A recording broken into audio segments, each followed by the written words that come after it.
Anthony Budo, Journey Evolution, and in this video we are going to take a look at the quote, "Your past does not equal your future." So are you ready? Let's go.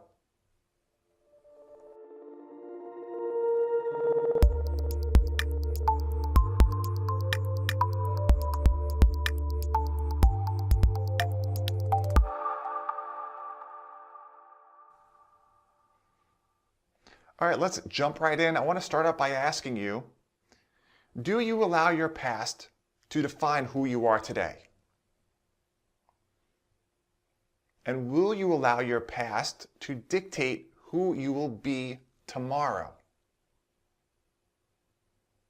If you had the choice, would you continue to be the person that you are based on your past habits, beliefs, thoughts, experiences? Or would you choose to be the person that you truly want to be? You see, we all have the choice to decide. That's why I love this quote. Because we sometimes hold on to our past so much that we don't allow ourselves to grow as we move forward. We've all had challenges, struggles, negative experiences, even mistakes along the way that have led us to this moment right here. But it's important to learn how to let go of that stuff in order to move forward. Otherwise, it's going to keep its arms tightly wrapped around you and it's going to hold you in one spot. So if you've read my story, then you know that I've been through some interesting relationships. If you haven't read my story, you can head over to my website. Link is below. Check it out. And that added to the stockpile of self-limiting beliefs that I already had. And one of those past beliefs that I allowed to dictate who I was that I was not the type of person that can share my feelings with anyone. I usually kept my feelings all locked up when it came to relationships. And when I made that attempt to let my feelings out, like that much, it wasn't a good experience for me.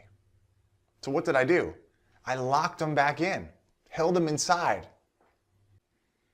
I let those past experiences define who I was as a person.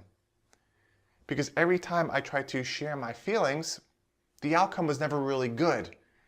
And it kept stacking and created a belief that I shouldn't do that.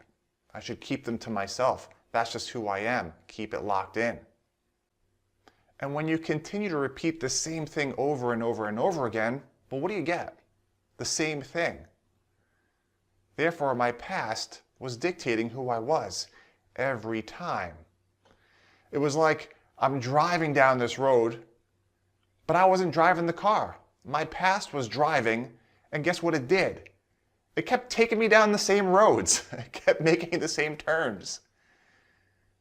But I had to stop the car, and I had to take over the driver's seat.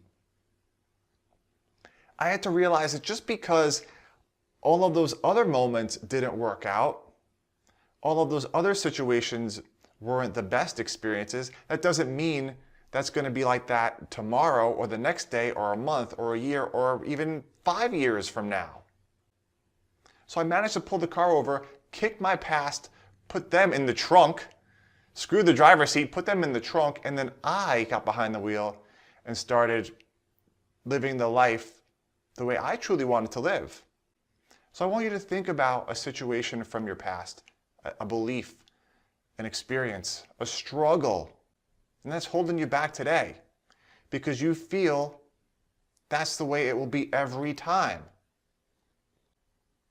But remember, the past is over. The future, it's wide open, and you get to decide.